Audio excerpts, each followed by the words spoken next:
Here we are. Okay, perfect. Then good afternoon to everybody. My name is María Pedrote Sanz. This was my master thesis, which was the analysis of patterns and tendencies of pickpockets in Madrid, which was part of the Master in Geographic Information Systems of the UCAM University and ESRI. So to start with an introduction, how is pickpocket in Madrid? In Madrid, you can see a large number of organized groups of pickpockets. However, in the last few years, there has been a reduction of the theft rate. This is because if the arrest is not caught in the act, it is very complicated to do it. So in the last few years, citizen patrols have appeared to prevent this situation of pickpockets. Therefore, the objective of this project was to analyze the spatial patterns of pickpocket movements through open source intelligence techniques and geographic information systems to optimize the work of security forces and improve the prevention on pickpocket thefts that is really common in the city.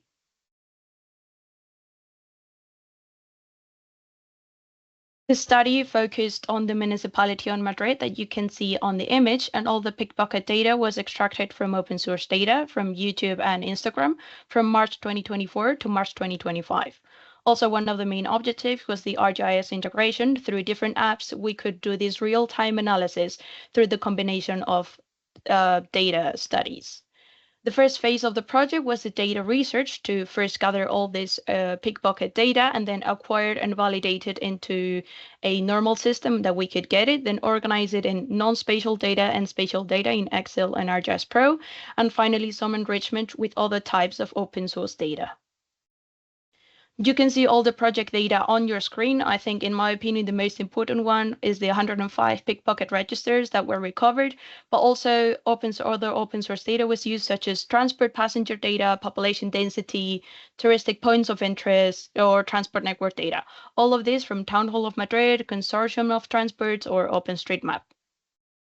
Second phase of the project was to automate and analyze all this data that was recovered and group the results in specific layers. For the automation, 2 model builders and 5 Python tools were done, and for the analysis, 2 Python tools. All this code in Python is stored in a GitHub repository and was done in VS Code, so if necessary, they can be reused for other projects. For the results, 18 maps and 10 layouts were done with a combination of socio-geographic factors and divided by administrative regions. As there are too many to comment in this presentation, I am only commenting the ones that are below, so the municipality, location, city center district, and subway analysis. To start with the municipality analysis, you can see on the left a heat map of thefts and pickpocketing, which clearly show that there is a concentration on the center district and nearby the airport. Also, in the monthly distribution, the busiest months are clearly May, June, and July. And on the second graphic, we can see that the theft on the street is their preference compared on the public transport, for example. For the location analysis specifically, the center district had the highest incidences in both the street and the public transport, as you can see on the screen, but also the airport district was very surprising with the 16% of the incidents in the public transport due to the connection to the city center of Madrid with the public transport.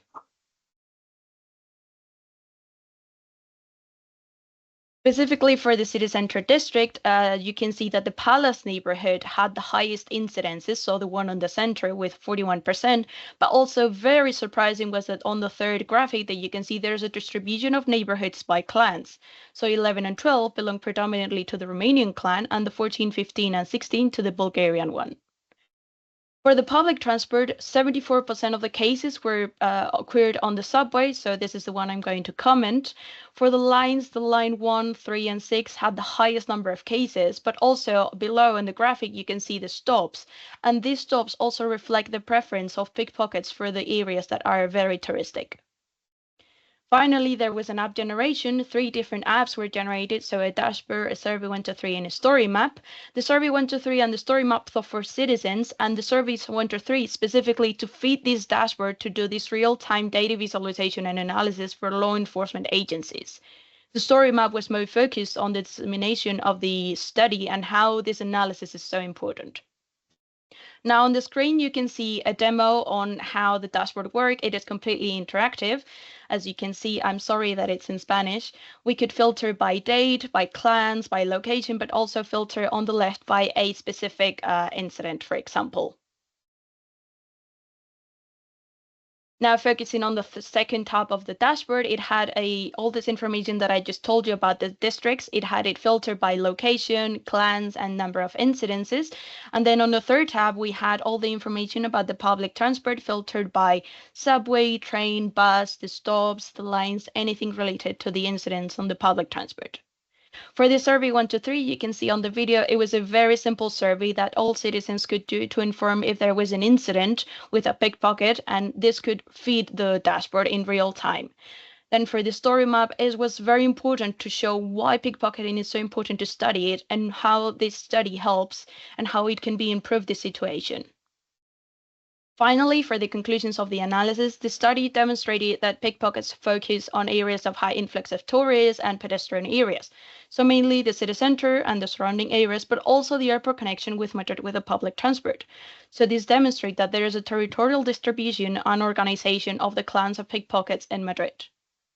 The study of this territorial distribution and geographic tendencies of pickpockets could help the prevention, and we could detect these hotspots and spatial patterns to improve all these law enforcement situations and plan the operatives that would be necessary.